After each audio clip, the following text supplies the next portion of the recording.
Bismillahirrahmanirrahim. Assalamualaikum warahmatullahi wabarakatuh. Alhamdulillah wassalatu wassalamu ala Rasulillah wa ala alihi wa sahbihi wa man tabi'ahu wa walah, amma ba'du. Surat 44, fasal bab seterusnya. Faslun fi hadihi sallallahu alaihi wasallam fi khutabihi. Fasal iaitu bab berkenaan dengan petunjuk beliau sallallahu alaihi wasallam tentang khutbah-khutbah baginda.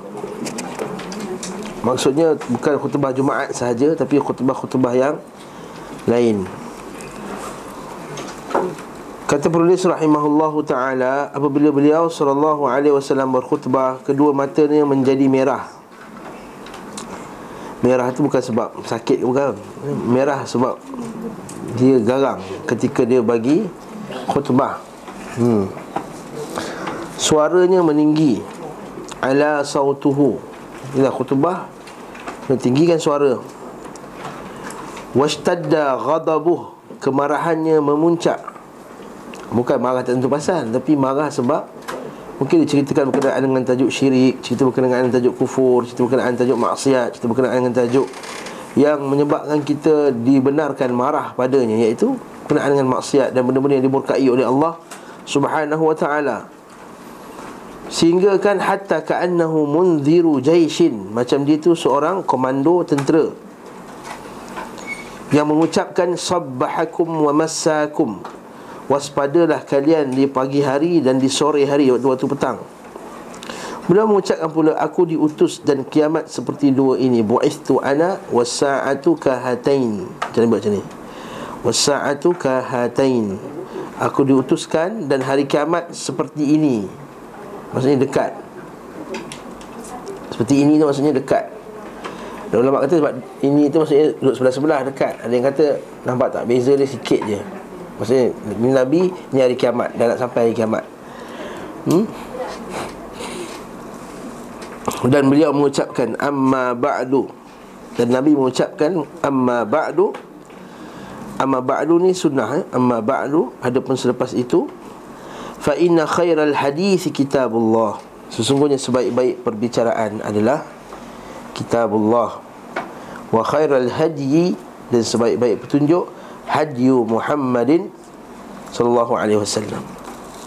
Wa syarrul umur, dan seburuk-buruk perkara muhdatsatuha, ialah perkara yang dia ada-adakan, perkara yang baru.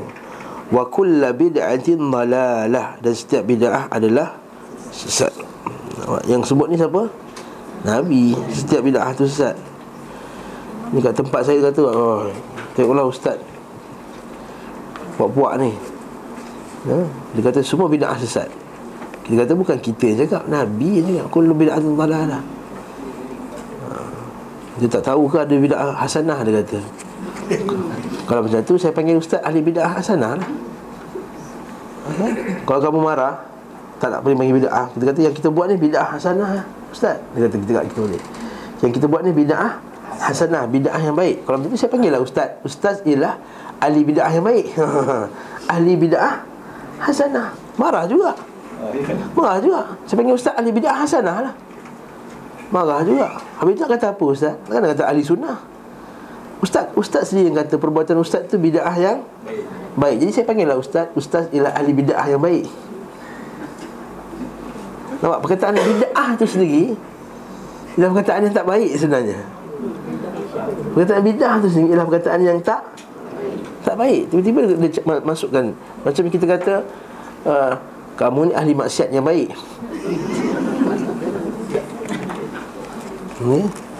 Artinya baik tapi buat maksiat. Kemudian beliau mengucapkan, aku lebih patut bagi setiap mukmin daripada dirinya sendiri. Saran anna aula bi kulli mu'min min nafsihi. Aku ni lebih patut, maksudnya aku aula, lebih patut diutamakan oleh setiap mukmin daripada dirinya sendiri. Barang siapa yang meninggalkan harta, maka untuk keluarganya. Barang siapa meninggalkan uang atau tanggungan, maka untukku dan menjadi tanggunganku. Maksud dia tu, man taraka malan fali ahlihi wa man taraka dainan aw daya'an fa ilayya wa alayya. Maksud dia,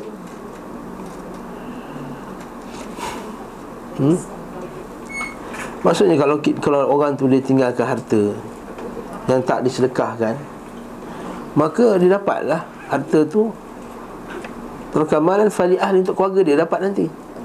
Tapi kalau dia tinggalkan harta untuk disedekahkan, untuk digunakan fi sabilillah, maka itu untukku dan untuk tanggunganku. Itu maksudnya. Yes. Ya, akhirat kelak. Betul.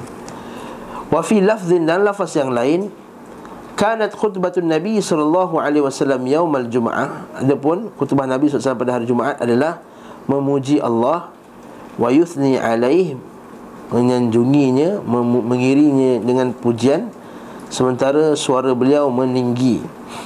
Thumma yaqulu ala athari dhalika wa qad ala sautuhu fadhakarah. Kemudian beliau mengucapkan, may yahdillahu fala mudhillalah wa man yudlil fala hadiyalah. Itu dia kan. Jadi kita kata muji Allah, innal hamdalillah nahmaduhu wa nasta'inuhu wa nastaghfiruh, dan seterusnya. Man yahdihillahu fala mudhillalah wa man yudlil fala hadiyalah wa khairul hadithi kitabullah. Barang siapa ditunjuki Allah, maka tidak ada yang penyesat baginya, maka tidak siapa yang boleh menyesatkan dia. Dan barang siapa yang disesatkan, maka tak ada yang memberi petunjuk baginya. Dan sebaik-baik perbicaraan adalah kitabullah. Dan lafaz An-Nasa'i, hadis riwayat Nasa'i, dia kata wa kullu bid'atin dalalah wa kullu dalalatin finnar. Setiap bid'ah itu adalah sesat, dan setiap sesat tu tempatnya dalam neraka. Ini juga bukan kita yang cakap, Nabi yang cakap, setiap yang sesat tu tempatnya dalam neraka.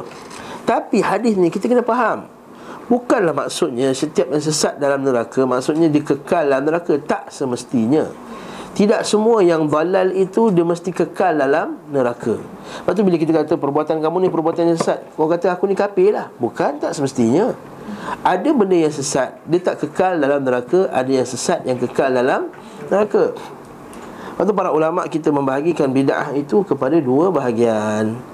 Satu, bid'ah yang mukaffiratun, yang boleh menyebabkan orang itu jatuh kafir. Yang kedua, bid'ah yang ghairu mukaffirah, bid'ah yang tidak menjatuhkan seorang itu ke dalam kekafiran. Jadi kalau dia buat bid'ah yang mukaffirah, dia kafir, dia keluar daripada Islam. Seperti bid'ah dari segi akidah, seperti mendakwa bahawa Al-Quran itu, seperti mendakwa bahawa Ali itu adalah boleh disembah, menyembah Ali radhiyallahu anhu seperti orang Syiah.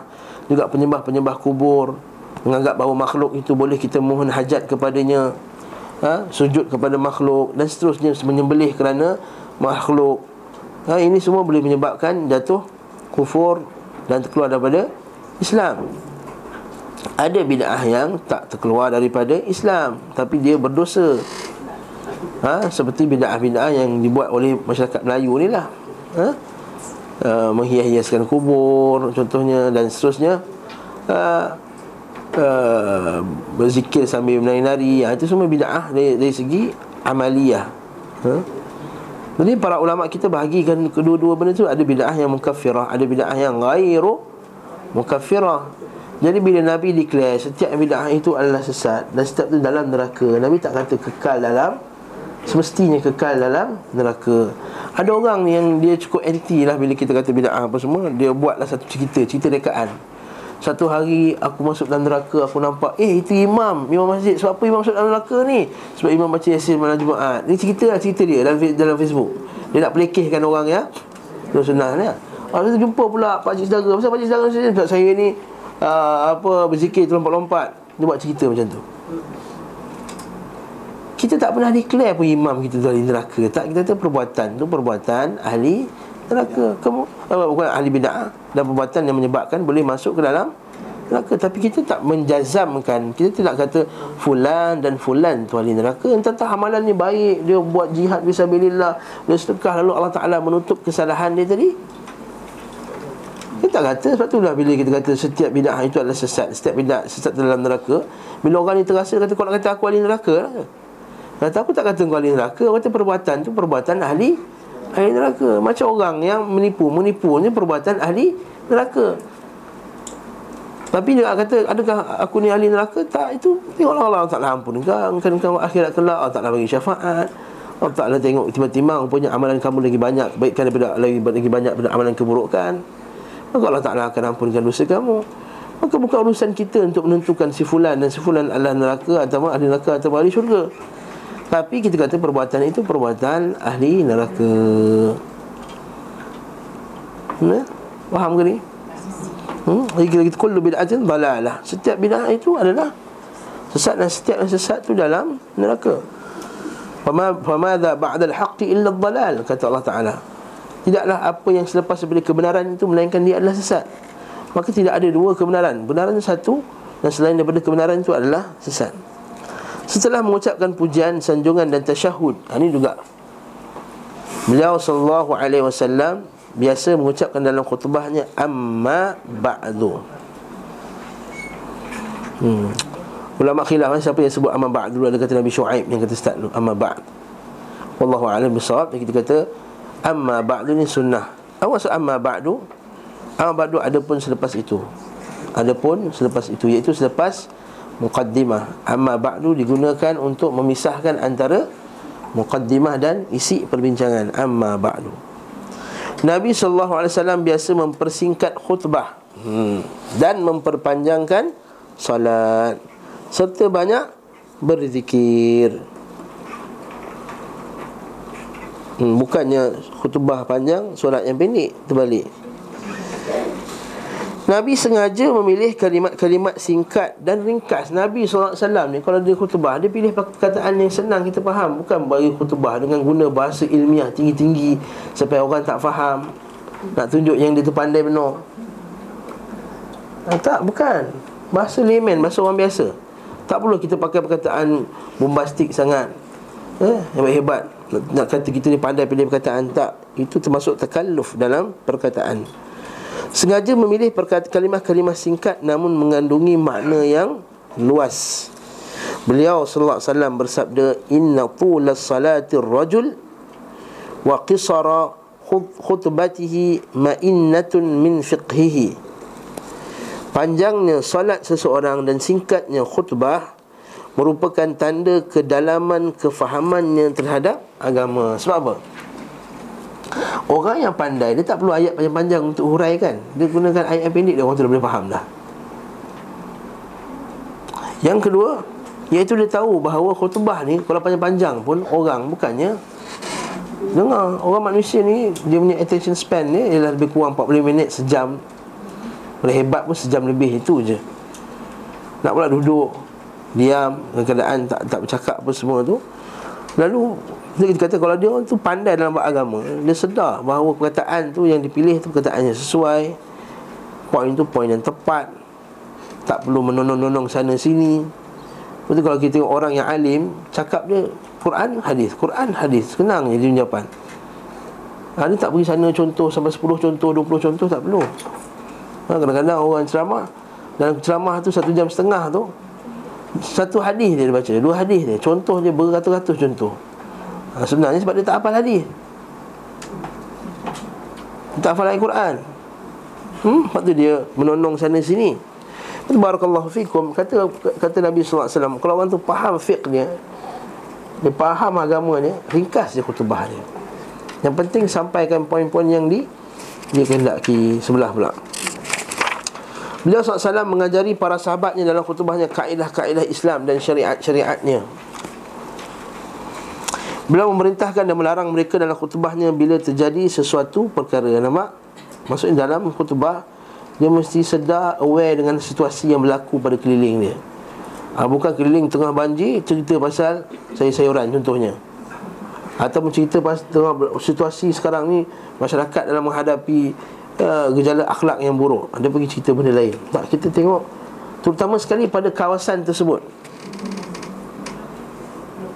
Katakanlah kalau kita khutbah, kalau majlis taklim ni ada khutbah Jumaat contoh, kau terasa nasib lah, dia kata wanita muslimah mesti menutup kakinya kerana kaki adalah sebahagian daripada aurat. Sambil khutbah contoh macam tu lah. Sambil khutbah yang kena situasi sekarang. Okey, contoh. Lepas tu kalau ada orang ramai perempuan tengah beli, orang lelaki janganlah nak terselit-selit celah-celah perempuan tu. Elakkan daripada ikhtilaf. Kalau guru sedang mengajar, jangan potong cakap guru. Ustaz. Ni. Contoh. Angkat tangan dia, diam dulu. Lepas tu ustaz tengok, baru ustaz kata silakan. Baru ni dia saya bagi contoh kau terasa nasib lah Saya bagi contoh. Maksudnya dia bagi ucapan yang kena dengan situasi masyarakat yang berlaku. Sebab setiap kampung situasi dia berbeza-beza. Lepas tu kadang-kadang kampung ni tak kena dengan tajuk tu. Mungkin ada cerita pasal ekonomi lah, apa benda semua. Kampung tu orang biasa yang berbela kambing, bela ayam, apa semua. Tak kena tajuk tu. Ceritalah pasal adab bela ayam, adab bela kambing. Ada setengah orang kan, kadang-kadang dia jiran apa semua. Barakallahu fikum. Kat sini kita kena bijak. Imam tu kena bijak. Berarti imam ni kena orang yang bijak. Sebagaimana beliau memerintahkan orang yang masuk masjid sementara beliau sedang berkhutbah untuk solat 2 rakaat. Nampak? Ma'ruf kan hadis ni? Kita ke solat, lelaki tu tunggu duduk. Nabi kata, dah solat ke belum? Belum. Bangun 2 rakaat, bangun dan solat. Nabi dan tu juga Nabi tegur.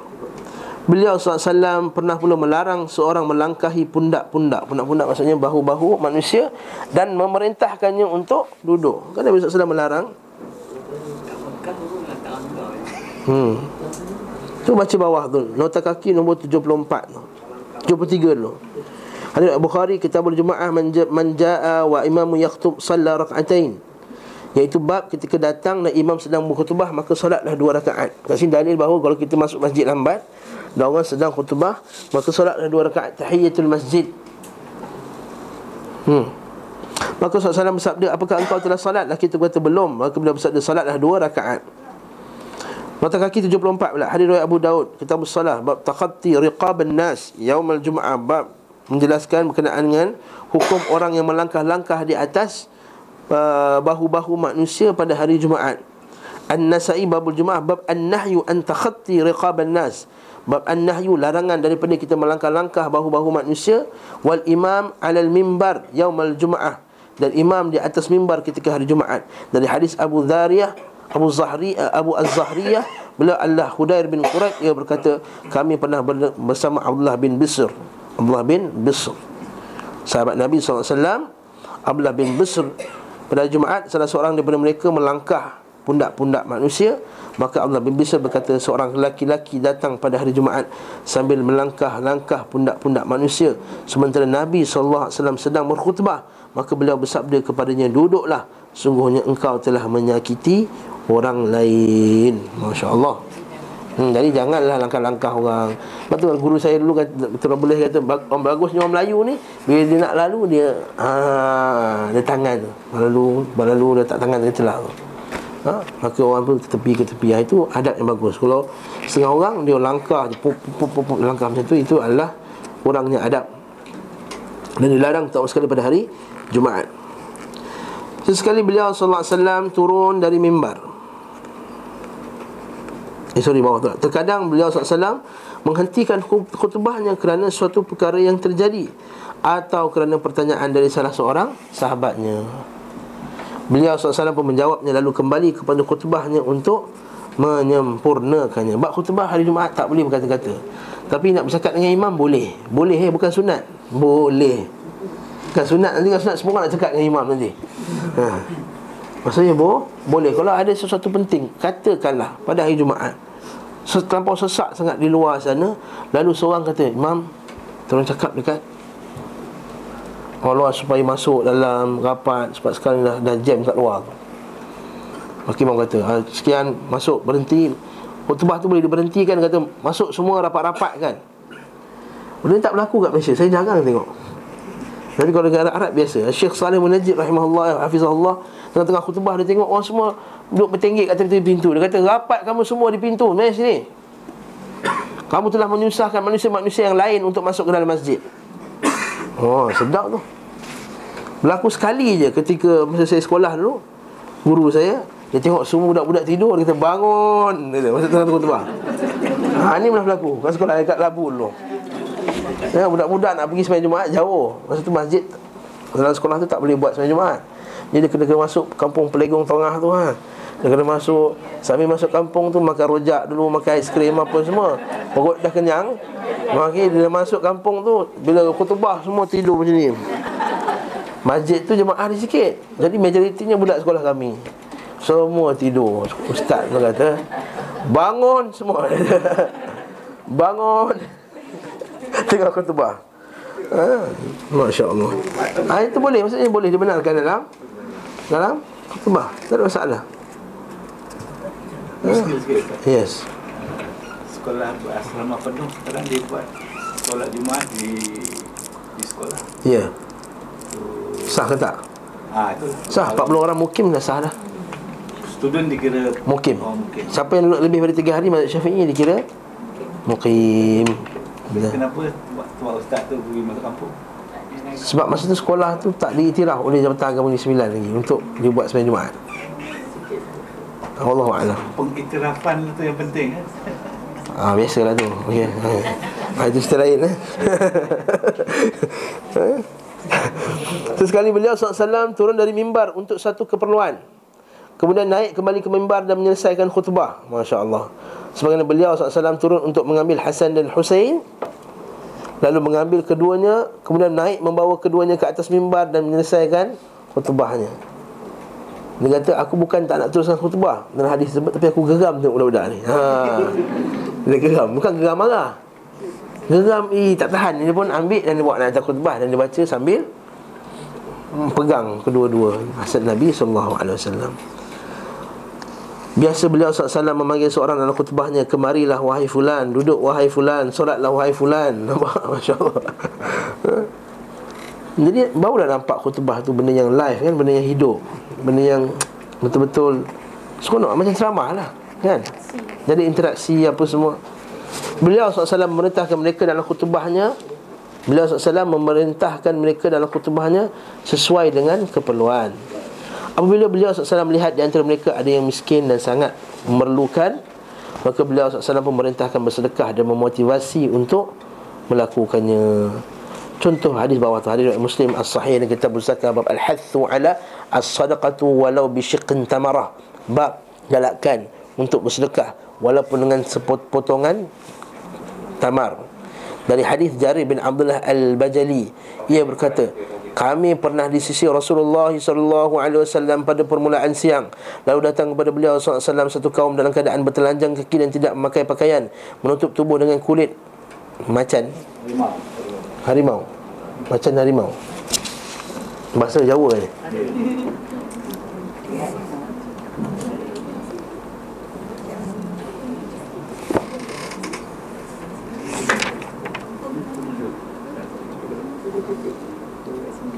Ya, itu Arab ni.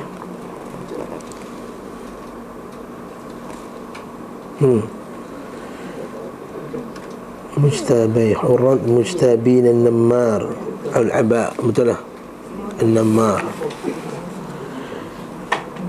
Selain membawa pedang di sarungnya, kebanyakan mereka berasal dari Mudar.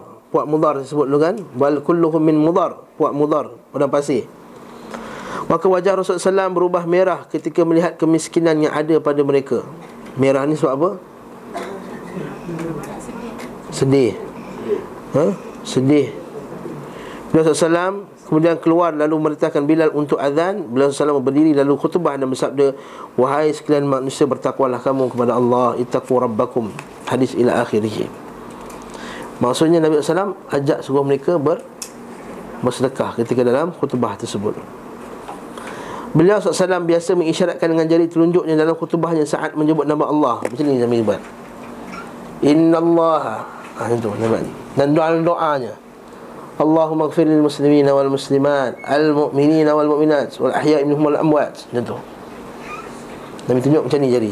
Ini antara sunnah al-mahjurah juga, sunnah yang ditinggalkan dalam khutbah Jumaat. Hampir tak ada orang yang buat. Sebab semua konsentrate tengah pegang. Satu tengah pegang tongkat, satu nak serak teks, kalau tangannya pegang tongkat jatuh. Okey. Tongkat tu mesti tu, tongkat tu kan. Yes. Sekejap lagi sentuh. Okey, InsyaAllah. Beliau biasa mengisyaratkan dengan jari telunjuknya dalam khutbahnya saat menyebut nama Allah dan dalam doanya macam ni. seperti bawah tu kan. Hadis riwayat Muslim, Kitabul Jumaah, bab takhfif as-salah wal khutbah, bab meringankan salat dan khutbah, dari hadis Umarah bin Ruwaibah. Umarah bin Ruwaibah qala ra'a Bishr bin Marwan 'ala al-minbar rafi'an yadayhi. Dengar hadis ni betul. Dengar hadis ni betul-betul. Hadis riwayat Muslim. Wahai orang lelaki sekalian, wahai yang menonton video ni, tengok ni. Bishr bin Marwan di atas mimbar mengangkat kedua tangannya berdoa ketika dalam khutbah. Dia angkat kedua tangannya dalam khutbah masa baca doa. Kalau khutbah ada doa kan, dia angkat kedua tangan kata khutbah. Dengar ni. Maka beliau berkata, semoga Allah memburukkan. Maka Bishr bin Marwan kata, semoga Allah memburukkan kedua tangan ini. Dengar tu. Semoga Allah memburukkan, qabbah Allah hatainil yadain. Semoga Allah Ta'ala burukkan kedua tangan tadi. Orang tu dia buat apa? Dia buat dosa ke? Dia pergi pukul orang ke? Dia pergi apa ke? Dia buat apa tu? Doa kan? Bishr bin Marwan kata apa? Qabbahallahu hatainil yadain. Semoga Allah Ta'ala burukkan kedua tangan tadi. Laqad ra'aitu Rasulullah sallallahu alaihi wasallam. Sungguhnya aku telah melihat Rasulullah sallallahu alaihi wasallam, ma yazidu an yaqula biyadihi hakadha wa asyara bi asbu'ihi al-musabbahah. Kalau aku lihat Rasulullah SAW tak pernah lebih angkat daripada satu jari ketika berdoa. Kalau imam tak angkat tangan, maknanya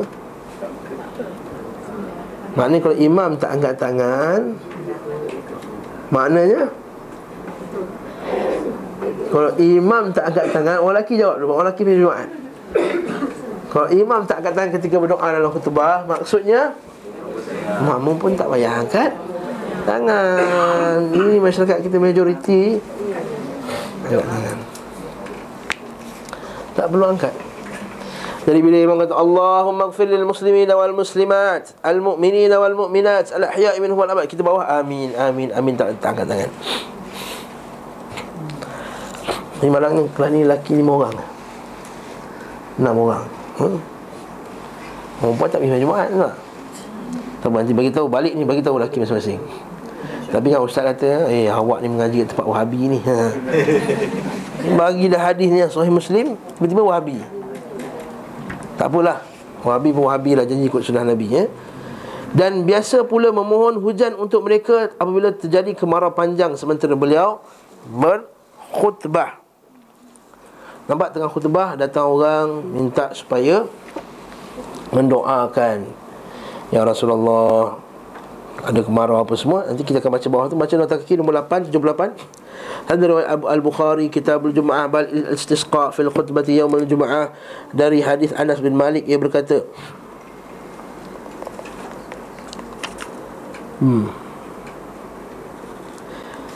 manusia dilanda asabatin nas sanah ala ahdi Nabi sallallahu alaihi wasallam, telah dilanda kemarau pada zaman Nabi sallallahu alaihi wasallam. Fa bainama an-nabiy sallallahu alaihi wasallam yakhutubu fi yaumil Jumaah, pada satu hari Nabi sallallahu alaihi wasallam sedang khutbah pada hari Jumaat. Fa qama a'rabiyyun, bangkitlah seorang Arab Badawi. Dan dia kata apa? Arab Badui, betul lah, A'rabi. Fa qala ya Rasulullah, halakal mal wa ja'al ayal fad'u Allah lana. Ya Rasulullah, harta telah binasa, keluarga telah kelaparan, maka doalah untuk kami ya Rasulullah. Farafa'a yadayhi wa ma nara fis sama'i qaza'ah. Maka Nabi SAW mengangkat kedua tangannya. Ini angkat kedua tangan pula ni. Ini minta hujan. Ini istisqa. Bukan istisqa pula. Ini apa? Khutbah untuk minta hujan. Jadi kalau minta hujan, itu lain cerita. Maka khusus untuk minta hujan, maka barulah diangkat kedua tangan. Bila minta hujan, doa minta hujan, barulah diangkat kedua tangan.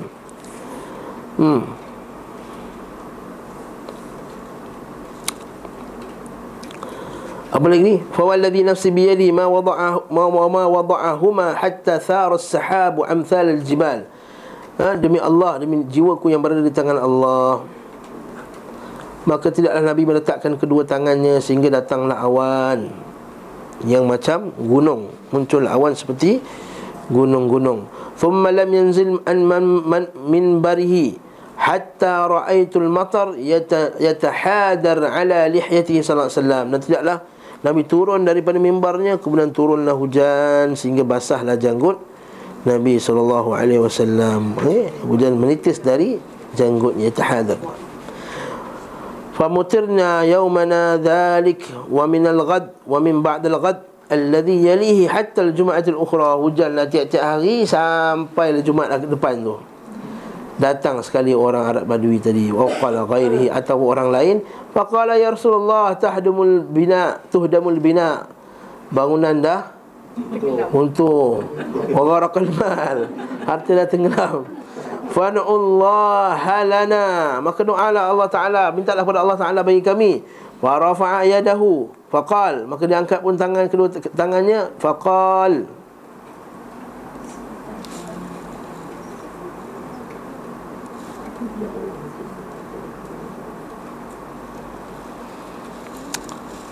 maka dia pun Nabi angkat yadahu, mengisyaratkan dengan tangannya ke sisi awan. Angkat tangannya dan berdoa, Allahumma hawalaina wala alaina. Yang kita baca doa tolak apa? Tolak hujan tu kan, alihkan hujan tu. Fama yashiru biyadihi ila nahiyatin min as-sahab illa in faradat wa sarat al-madinah hamatul al-jawbah wa sal al-wadi qanatu shahra wa lam yaji'u ahadun min nahiyati illa hadatha bil jud.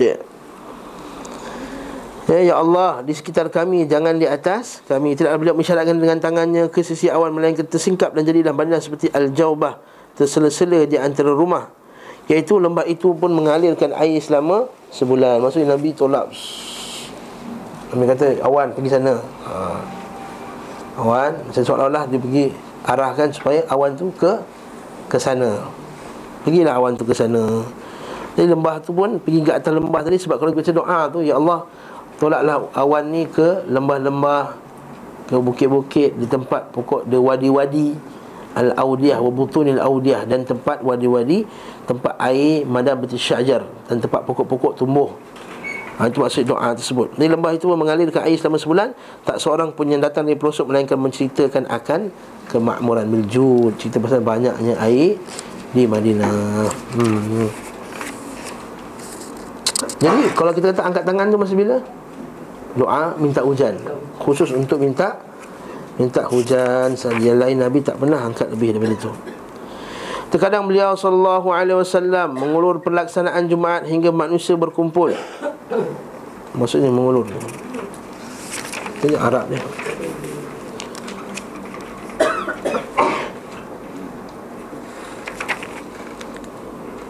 Oh, dia melewatkan,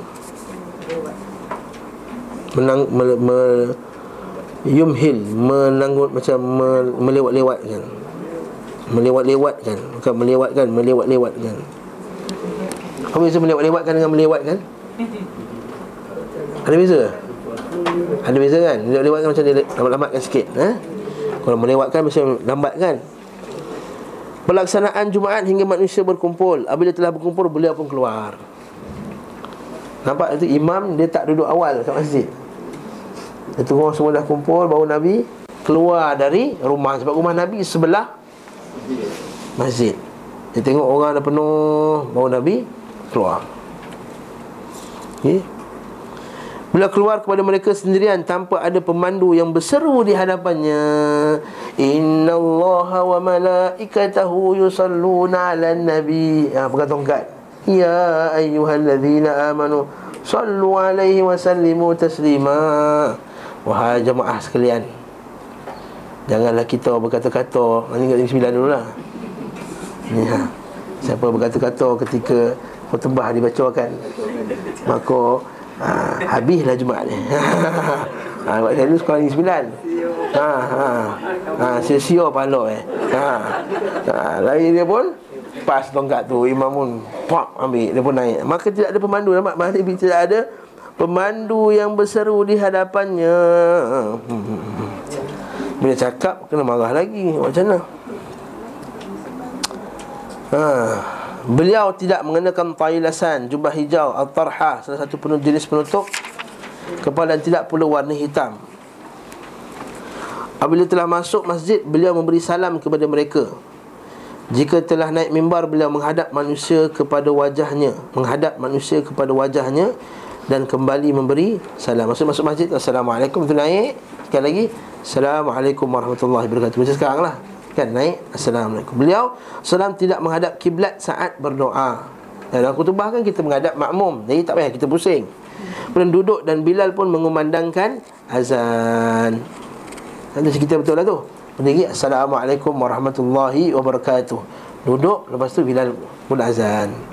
Kita pun panggil Bilal juga kan, jangan muazzin Lepas tu orang Arab kita tu, dia ni apa dia ni? Dia ni Bilal. Masya Allah, Bilal. Muazzin dia muazzin.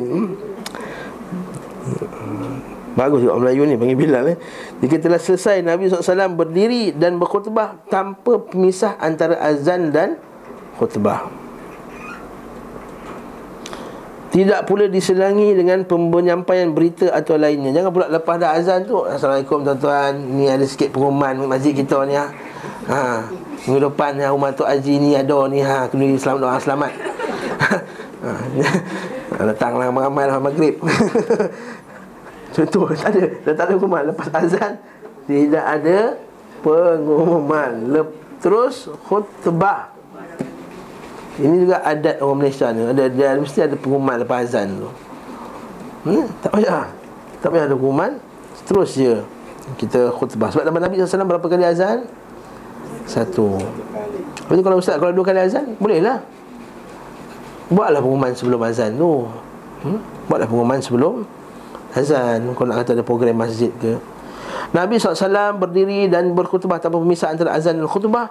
Tidak pula diselangi penyampaian berita atau maksudnya tak ada perpisah antara azan dan khutbah. Lepas azan terus khutbah. Nabi SAW tidak memegang dengan tangannya pedang, dan tidak pula yang lainnya. Hanya saja beliau SAW bertopang. Bertopang maksudnya bersandar lah, betul lah. Yattaki bahasa Arab ni, pada busur panah ataupun tongkat sebelum ada mimbar. Saat perang, beliau SAW bertopang pada busur panah, dan saat Jumaat beliau bertopang pada tongkat. Tadilah bertopang maksudnya macam nak berdiri khutbah kan 1 jam. Berdiri tegak. Yattaki bahasa Arab panggil. Yattaki.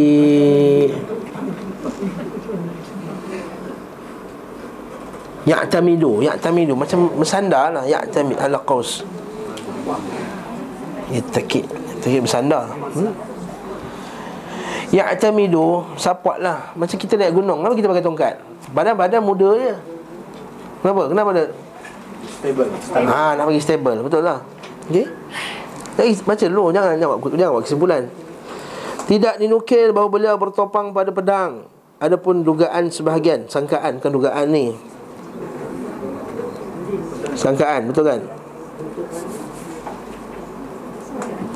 Sangkaan. Maka sangkaan sebahagian kaum awam, orang awam, bahawa beliau SAW sentiasa bertopang pada pedang, dan hal itu sebagai isyarat bahawa agama ni ditegakkan dengan pedang, maka sungguh itu kebodohan yang sangat fatal. Famin farti jahlih, sungguh teruk sekali kejahilannya. Ini Ibn Qayyim kata, bukan saya kata. Sesungguhnya tidak dinukil sesudah beliau sallallahu alaihi wasallam membuat mimbar bahawa beliau menaikinya dengan membawa pedang, busur maupun yang lainnya. Sebelum ada mimbar, beliau sallallahu alaihi wasallam juga tidak pernah memegang pedang dengan tangannya. Bahkan beliau sallallahu alaihi wasallam hanya bertopang pada tongkat ataupun busur. Ini tujuan Nabi pegang tu untuk apa? Stable lah. Bukannya ada sebab-sebab tertentu. Bukan sebab disunnahkan memegang tongkat ketika tu. Lepas tu Nabi kalau ada tongkat, Nabi pegang busur. Tak ada busur, Nabi pegang benda yang lain. Tapi dia sebelum mimbar tu. Ini pun sebelum ada mimbar. Katakanlah ada mimbar sekalipun, memang imam tu dia dah tak larat nak beli gila nama kang, jatuh dia pegang untuk dia bersandar kalau dia dah tua.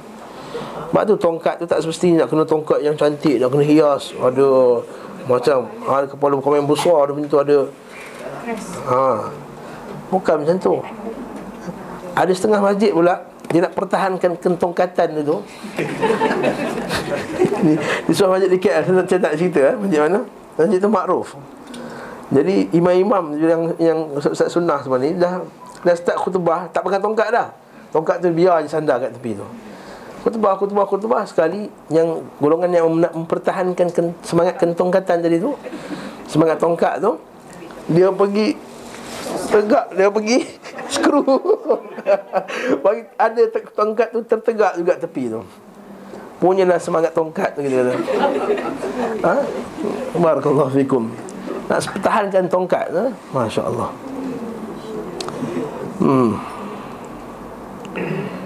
Masya-Allah. Macam-macam manusia ni. Tongkat kena curi.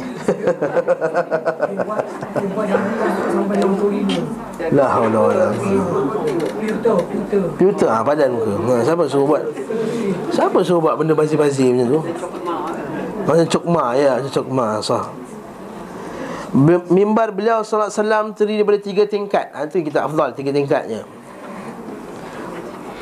Betul kalau kita tengok kat setengah masjid dia buat 3 je. Tapi ustaz dekat Mekah tu bukan main tinggi. Ya sebab masalah manusia lah. Sebab ramai takut tak nampak imamnya. Sebelum ada mimbar, beliau SAW berkhutbah di sisi pokok kurma. Saya bersandar padanya. Nampak? Tujuan bersandar sebab nak khutbah kan, 1 jam nak berdiri. Ketika berpindah ke mimbar, pokok kurma itu teresak-esak sampai didengar oleh orang masjid. Nabi SAW turun mendekatinya dan merangkulnya. Anas berkata, ia teresak kerana kehilangan apa yang biasa ia dengar dari wahyu dan tidak lagi bersentuhan dengan Nabi SAW. Sehingga dalam hadis itu kata, kalaulah aku tidak memujuk pokok itu, nescaya dia akan menangis sampai hari kiamat. Hadis itu. Jadi nampak tak, ini pokok yang rindu dengan hadis Nabi SAW. Bagaimana seorang manusia yang mengaku beriman kepada Allah dan Rasulnya tak rasa rindu nak dengar hadis Nabi SAW. Bahkan bila kita kata baca hadis, dituduh pula kita Wahabi. Baca hadis pun Wahabi. Di sebuah masjid di Nun, di sebuah daerah di Kuala Lumpur. Dia buatlah program bacaan Sahih Bukhari, bacaan hadis ni, bacaan hadis tu. Terus ada masjid dapat surat. Masjid kata apa? Masjid ini pusat penyebaran Wahabi. Yang dia ajar tu Sahih Bukhari. Tak sebut Syekh Abdul Wahab sekali pun tak sebut dalam kelas tu. Yang ngaji tu Sahih Bukhari. Tu dia tulis sebagai pusat penyebaran. Maulana Asri yang punyalah jujur mengajar Sahih Bukhari, khatam apa semua. Bila buat ke segala tempat dituduh Wahabi. Sebutkanlah guru-guru kamu yang boleh ngajar Sahih Bukhari macam Maulana Asri itu. Barakallahu fikum. Kita katakan siapa yang buat kerja ni punya syaitan Dajjal. Kalau Allah Ta'ala tak nak bagi hidayah kat dia, semoga Allah Ta'ala balas mereka itu dengan balasan yang keras, kerana mereka telah menghalang dakwah Nabi SAW. Macam mana pokok pun rindu nak dengar hadis Nabi. Jadi saya sebut bulan lepas lah, tak payah dengar lah, tak payah. Orang kita sibuk nak ngaji Sahih Bukhari. Sahih Bukhari hadis Nabi. Kita rindu nak dengar hadis Nabi. So, kalau boleh setiap hari kita dengar hadis Nabi SAW. Saya tanya sikit, khutbah ni, khutbah Jumaat ni, bolehkah ditakrifkan sebagai hadis Nabi? Sebab hadis Nabi semestinya khutbah itu diisi dengan hadis Nabi SAW. Sebab konten yang Nabi cakap pun hadis Nabi lah ya. Ya betul. Kalau apa yang dalam khutbah Nabi itu hadis Nabi lah. Jadi macam juga khutbah kita diisi dengan hadis-hadis Nabi SAW. Jangan sembang kosong je, PowerPoint je lebih tapi tak ada hadis Nabi SAW. PowerPoint pun salin balik. PowerPoint tu buat apa? PowerPoint orang tunjuk point kan. PowerPoint tunjukkan point, bukan salin balik khutbah. Dia buat arrow je kat khutbah tu. Segala puji bagi Allah, arrow. Buat ada tulis balik khutbah tu, dia buat arrow, dia buat. Sebab orang perempuan tak faham ni, orang lelaki faham, betul tak? Sebab dia nampak dia punya slide tu. Sekarang ni dah ada slide. Kalau solat besar.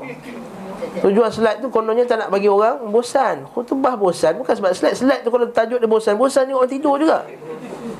Setengah masjid sampai 2 slide kiri kanan, tidur juga bawah tu. Bukan sebab slide. Subhanallah. Ini Allah Ta'ala. Bukan saya kata anti slide, bukan. Nak buat nak slide macam mana pun. Ada kontrak lah. Itu kontrak selain tu. Keluarnya streaming. Tak kisahlah mana-mana pun. Tak kisah nak pakai apa pun. Tapi barakallahu fikum, isi khutbah itu hendaklah diisi dengan hadis Nabi SAW. Dibacakan dengan penuh semangat, dengan penuh nada, dengan cara yang betul. Perbaca ayat azab, Allah inna Allah wa malaikatahu, tak sedap macam ayat azab Allah. Allah Ta'ala kata wa kadzalika najzil muhsinin. Baca macam tu je. Ada pula dia tak baca dengan keadaan tidak ada nada langsung. Macam mana kita nak tebak? Dari terjemahan bawah tu tak tahu makna. Mimbar tidak diletakkan di tengah masjid, tapi diletakkan di bahagian barat dekat dengan tembok. Jaraknya dengan tembok sekadar dapat dilewati kambing. Maksudnya dekat betul lah tempat Nabi SAW tu dengan rumah Nabi. Mana tengok tak ni kan Nabi punya mimbar kan, dekat saja. Kan Nabi kata antara mimbarku dan rumahku adalah raudatun min riyadil jannah, taman daripada taman-taman syurga yang kita panggil raudah tu kan. Apabila beliau SAW duduk atas mimbar pada selain Jumaat atau berkhutbah berdiri pada salat Jumaat, maka para sahabatnya mengarahkan wajah-wajah mereka kepadanya, dan wajah beliau SAW dihadapkan kepada mereka saat berkhutbah. Okey, faham? Itu kes imam pula. Sekarang ni makmum.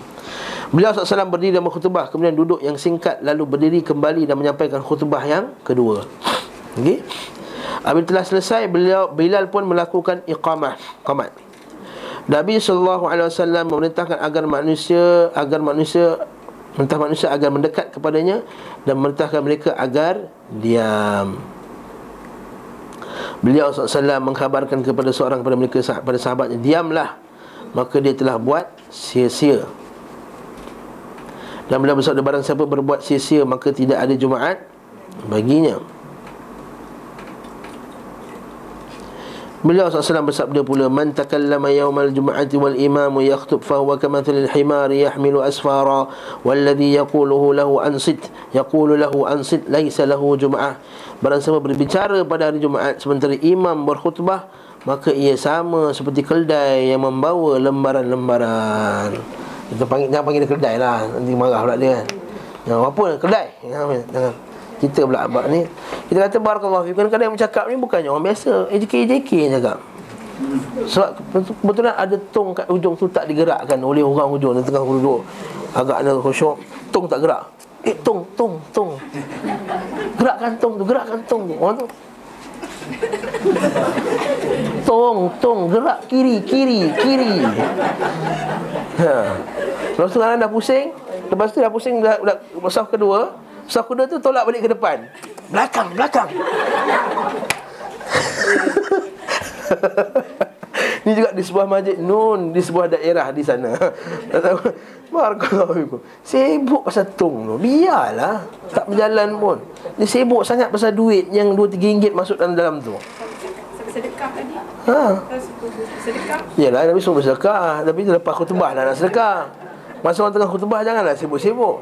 Lepas tu banyak ulama dia engkar dengan perbuatan menggerak-gerakkan tong ketika hari Jumaat ni. Syekh Mustafa Bura baru ni sahabat-sahabat kita cerita kan, dia dengar masa Syekh Mustafa Bura penulis kitab Al-Fiqhul Manhaji tu, fiqh mazhab Syafi'i, ulama mazhab Syafi'i terbesar di Syria apa di Jordan, saya tak ingat Syria ke Jordan.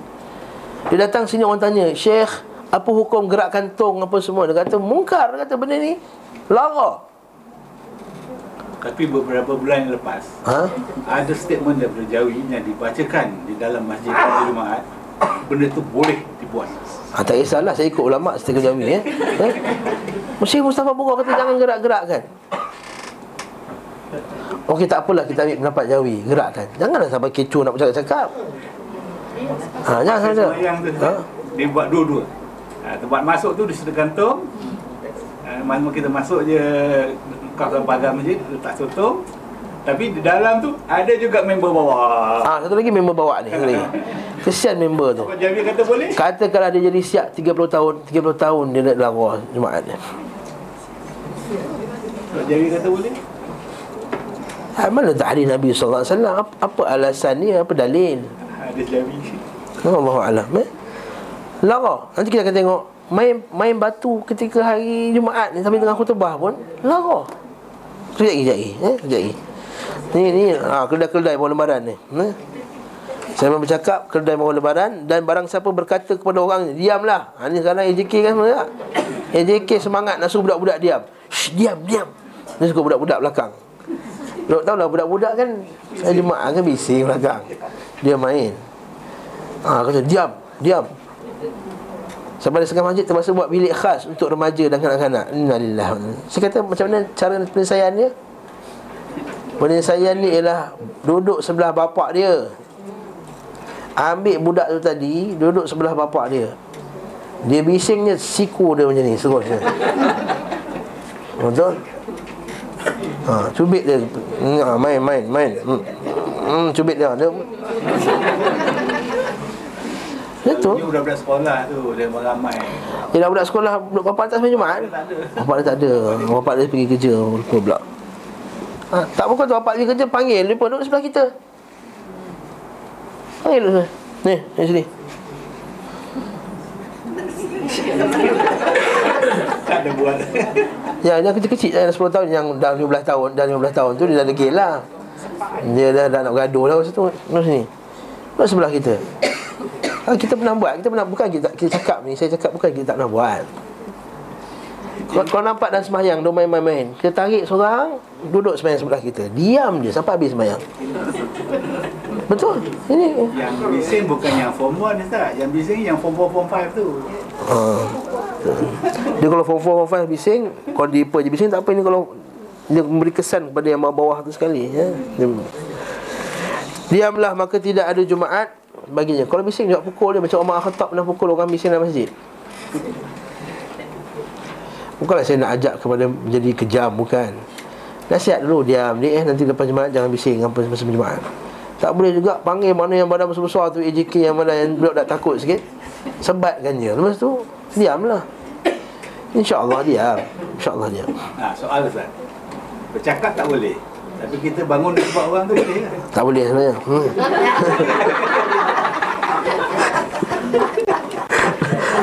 Ubay berkata Rasulullah SAW,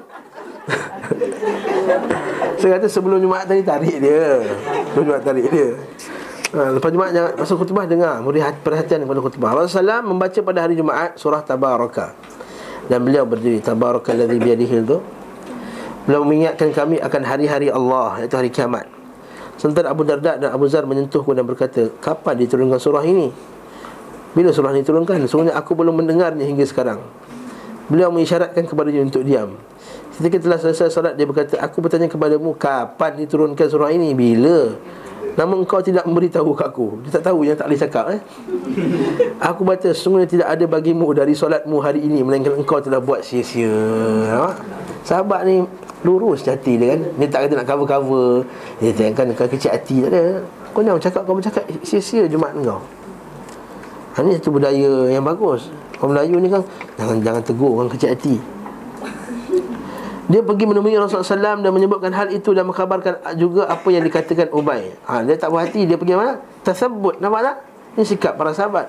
Dia tak puas hati. Betul ke? Dia ni kata aku tak ada sembahyang, tak ada Jumaat ni, tak ada pahala. Jumpa Nabi SAW. Maksudnya apa? Rujuk hadis Nabi SAW. Dan rujuk hadis Nabi dah betul. Maka Rasulullah SAW kata Ubay itu benar. Hadis ini disebutkan Ibn Majah dan Sa'id bin Mansur, dan ada pun ekstensi dalam Musnad Ahmad. Nabi SAW bersabda, yang menghadiri Jumaat terdiri daripada 3 golongan. Seseorang yang menghadiri lalu berbuat sia-sia, itulah bahagiannya dari hari Jumaat. Seorang yang menghadirinya lalu berdoa, maka dia termasuk orang yang berdoa kepada Allah. Jika Allah menghendaki, saya mengabulkan doanya, dan tidak menghendaki, saya tidak akan mengabulkan doanya. Seorang yang menghadiri dengan berdiam dan tenang, ia tidak melangkahi pundak seorang muslim, tidak menyakiti seorang pun, maka Jumaat itu adalah kafarah baginya. Kafarah maksud penghapus dosa baginya hingga Jumaat berikutnya ditambah 3 hari. Yang demikian itu bahawa Allah SWT berfirman, barang siapa datang dengan satu kebaikan, maka baginya 10 yang sepertinya. Hadis riwayat Imam Ahmad dan Abu Dawud.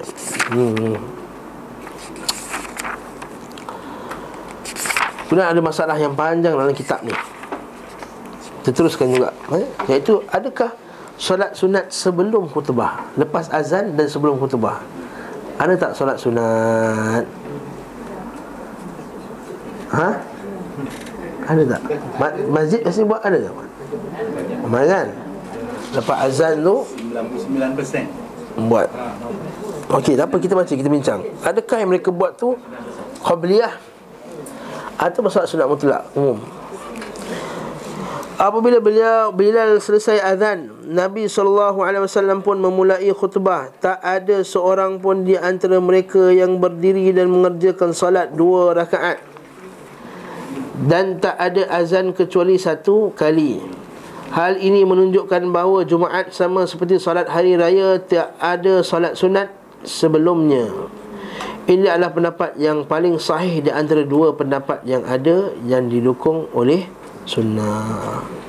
Kerana Nabi SAW keluar dari rumahnya dan jika telah naik minbar, Bilal mengumandangkan azan Jumaat. Setelah selesai, Nabi SAW memulai khutbah tanpa ada jarak pemisah. Bila demikian halnya, lalu kapankah mereka mengerjakan solat sunat? Bilakah mereka solat sunat? Barang siapa mengira bahawa ketika Bilal menyelesaikan azan, mereka semua berdiri dan solat 2 rakaat, maka mereka adalah manusia paling bodoh tentang sunnah. Kasar Ibn Qayyim ni. Pendapat yang telah kami sebutkan bahawa tak ada solat sunat sebelum khutbah adalah mazhab Malik dan Ahmad menurut pendapat masyhur dari beliau, dan salah satu pandangan dalam mazhab Asy-Syafi'i. Mereka yang berpendapat ada solat sunat sebelum Jumaat, ada yang berhujah bahawa Jumaat adalah zuhur yang disingkatkan, maka berlakulah baginya hukum-hukum solat zuhur. Namun ini adalah hujah yang sangat lemah, sebab Jumaat adalah solat tersendiri yang menyelisihi yang tak sama dengan zuhur dalam hal mengeraskan bacaan, jumlah rakaat, khutbah dan syarat-syaratnya. Jadi beza naik zuhur dengan Jumaat. Adapun kesamaannya hanya dari segi waktu pelaksanaan. Mengikutkan persoalan yang diperselisihkan dengan sisi kesamaan itu tidaklah lebih tepat dibanding pengikutnya dengan sisi perbezaan, sebab sisi perbezaannya lagi banyak daripada sisi persamaan. Sebagian lagi berhujah dengan mengkiaskan solat Jumaat dengan solat zuhur, tapi ini adalah qiyas yang fasid, yang tak memenuhi syarat. Sebab sunnah adalah apa yang dinukil secara akurat yang sahih daripada Nabi SAW, baik perkataan maupun perbuatan, atau sunnah para khalifah yang mendapat petunjuk. Sementara dalam masalah ini tidak ditemukan sesuatu pun dari hal itu. Tidak boleh menetapkan amal sunnah seperti ini berdasarkan qiyas, kerana ia termasuk perkara yang ditemukan faktor-faktor pendukung untuk dikerjakan di masa Nabi SAW. Maka ketika Nabi SAW tidak mengerjakannya dan tidak mensyariatkannya, berarti meninggalkannya adalah sunnah. Benda yang Nabi tak buat, Nabi tak syariatkan, meninggalkan tu dapat sunnah. Dengar tak? Kalau kata ustaz ni orang berdoa beramai-ramai lepas sembahyang dengan satu imam apa semua ni, nak baca ke tak nak baca? Kita kata tak nak baca. Habis tu terlepas lah ustaz pahala baca doa tu. Kita kata tak baca doa tu yang dapat pahala. Sebab Nabi tak baca, dan itu sunnah. Meninggalkan itu adalah sunnah Nabi SAW. Faham ke ni? Serupa dengan ini, pensyariatan salat sunat pada salat hari raya, baik sebelum atau sesudahnya, berdasarkan qiyas. Oleh kerana itu pendapat yang sahih adalah tidak disunnahkan mandi untuk mabit di Muzdalifah, melempar jumrah, tawaf, kusuf dan istisqa. Kerana Nabi SAW para sahabatnya tidak mandi untuk hal-hal itu, padahal mereka mengerjakan ibadah-ibadah tadi. Sebagian di antara mereka berhujah dengan riwayat Imam Al-Bukhari dalam sahihnya, beliau berkata bab salat sebelum Jumaat dan sesudahnya. Abdullah bin Yusuf menceritakan kepada kami, Malik memberitahu kepada kami dari Nafi' dari Ibnu Umar bahawa Nabi SAW biasa solat 2 rakaat sebelum zuhur, sesudahnya 2 rakaat, sesudah maghrib 2 rakaat di rumahnya, sesudah isyak 2 rakaat. Beliau sallallahu alaihi wasallam tidak salat sesudah Jumaat hingga kembali ke rumahnya lalu salat 2 rakaat. Jadi kita tak afdal sembahyang sunat dekat rumah. Kalau kita ni jenis yang lepas sembahyang Jumaat, tak ada pergi office balik dah, nak balik rumah, maka kita sembahyang sunat Jumaat di rumah. Itu yang afdal. Hadis ini tidak dapat dijadikan hujah untuk mendukung pandangan di atas. Imam Bukhari tidak pula bermaksud menetapkan sunnah sebelum Jumaat. Akan tetapi maksudnya adalah mempertanyakan apakah dinukil riwayat berkenaan dengan solat sebelum dan sesudah Jumaat. Faham tak? Dalam Sahih Bukhari itu bab solat sebelum Jumaat dan sesudahnya. Orang sangka Imam Syafi'i, Imam Bukhari kata ada solat sunat sebelum Jumaat. Sebenarnya yang dikehendaki daripada tajuk tadi adalah apakah hukum solat sunat sebelum Jumaat dan lepas Jumaat. Itu maksudnya. Orang silap faham terhadap tajuk yang Imam Bukhari letakkan dalam Sahih Bukhari tadi.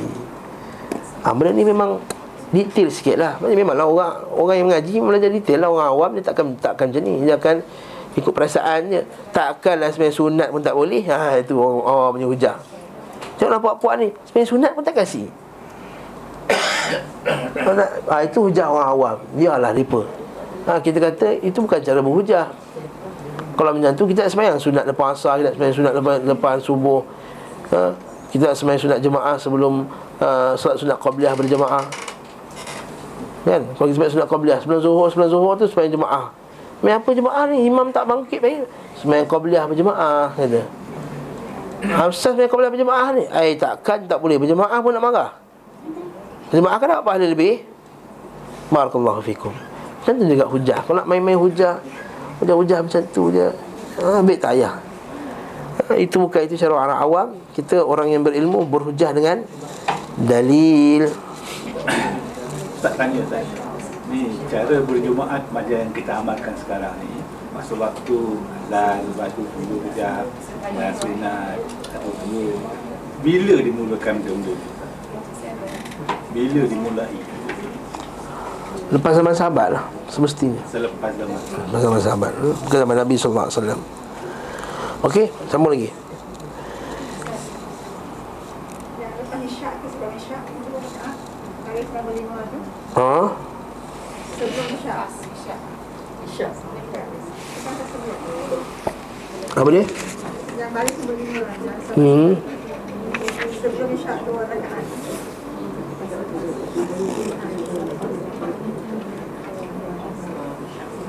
Ya, sebelum kenapa?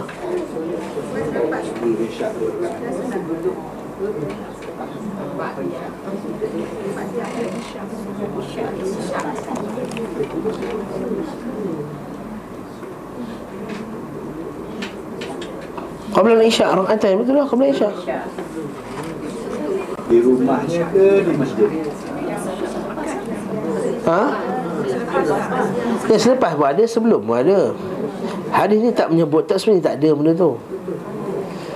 Hadis ni tak sebut lepas isyak, tak sebenarnya tak ada lepas isyak. Lepas isyak sabit dalam hadis lain-lain. Sabit dalam hadis Ummu Habibah yang makruf tu. Ya, sebelum pun ada, selepas pun ada. Dulu ada. Tapi yang rawatibnya 10 tu sebelum subuh, sebelum zuhur 2 rakaat, lepas zuhur 2 rakaat, lepas maghrib 2 rakaat, lepas isyak 2 rakaat. Itu yang rawatib. Lepas tu boleh lagi ditambah dengan qabliyah asar, qabliyah maghrib, qabliyah isyak. Tapi tak termasuk dalam yang betul-betul yang ditekankan tu. Tapi boleh tak buat? Boleh. Sebab ada dalil ni, dalil dia. Dan juga hadis Nabi sallallahu alaihi wasallam, hadis umum, tidaklah di antara azan dan iqamah tu melainkan ada solat sunat. Hadis tu umum. Yang lepas isyak pun ada juga. Jangan kita kata baca hadis ni, oh isyak, lepas isyak tak sebut pun. Yang kadang-kadang dia panggil ikhtisar. Hadis tu dia panggil ikhtisar, dia meringkaskan hadis. Ataupun memang macam tu je datang, tidaklah menafikan hadis yang lain.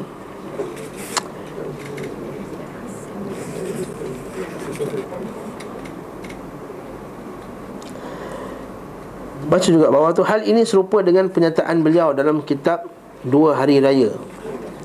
Beliau tu siapa? Beliau tu Imam Bukhari lah, di mana beliau berkata bab salat sebelum Aid dan sesudahnya. Nampak? Imam Bukhari letak tajuk bab solat sebelum hari raya dan selepas hari raya. Bukannya Imam Bukhari kata ada solat sebelum dan ada solat selepas. Itu bab ada ke solat sebelum dan ada ke solat lepas, lalu dia bawakan hadisnya. Abu Mu'alla berkata, aku mendengar Sa'id daripada Ibn Abbas bahawa dia tidak suka solat sebelum Aid. Dalil bahawa apa? Oh, tak adalah solat sebelum Aid. Tak adalah solat sebelum Aid. Kemudian beliau menyebutkan hadis Sa'id bin Jubair daripada Ibn Abbas bahawa Nabi SAW keluar pada hari Aidilfitri dan solat 2 rakaat, dan beliau tidak solat sebelumnya maupun sesudahnya, dan Bilal bersamanya. Al-hadis. Nampak? Tajuk tu jangan terpedaya dengan tajuk tadi. Tajuk tu kamu tak faham kenapa Imam Bukhari tak tajuk, lalu kamu kata nampak Imam Bukhari kata ada. Tak. Maka itu kamu telah silap faham. Tampak Imam Bukhari memberi judul bab untuk solat Aid sama seperti judul bab untuk solat Jumaat. Kemudian pada solat Aid beliau menyebutkan hadis yang menjelaskan tidak adanya syariat salat sebelum maupun sesudah solat Aid. Maka hal ini menunjukkan bahawa maksud beliau pada solat Jumaat sama seperti itu. Sebahagian mengira kerana Jumaat adalah pengganti Zuhur, sementara dalam hadis disebutkan sunat sebelum Zuhur dan sesudahnya, maka hal itu menunjukkan bahawa Jumaat memiliki ketentuan yang sama. Hanya saja dikatakan beliau sallallahu alaihi wasallam tidak salat sesudah Jumaat hingga kembali ke rumah. Sekadar penjelasan tentang pelaksanaan solat sunat Jumaat, iaitu sesudah kembali. Dugaan ini sangat keliru sebab Imam Bukhari menyebutkan pada dalam bab solat sunat sesudah solat sunat fardu. Hadis Ibnu Umar radhiyallahu anhuma, aku solat bersama Rasulullah SAW 2 rakaat sebelum Zuhur, 2 rakaat sesudah Zuhur, 2 rakaat sesudah Maghrib, 2 rakaat sesudah Isyak, 2 rakaat sesudah Jumaat. Ini yang rawatib tadi. Keterangan ini sangat tegas bahawa Jumaat bagi para sahabat adalah solat tersendiri dan bukan solat Zuhur. Nampak tak? Raja kata apa? 2 rakaat sesudah Zuhur, 2 rakaat sesudah Jumaat. Kenapa Nabi sebut Zuhur, kemudian Nabi sebut Jumaat? Kalau sama, perlu tak Nabi sebut Jumaat lagi? Tak. Menunjukkan bahawa Jumaat itu adalah satu solat yang berlainan daripada solat Zuhur. Walaupun waktunya sama, walaupun dia macam pengganti kepada Zuhur, tapi dia bukanlah solat Zuhur. Keterangan ini sangat tegas bahawa Jumaat bagi para sahabat adalah solat tersendiri dan bukan Zuhur. Jika demikian, tentu Ibnu Umar tidak perlu menyebutkan solat Jumaat tersendiri dan telah masuk dalam cakupan solat Zuhur.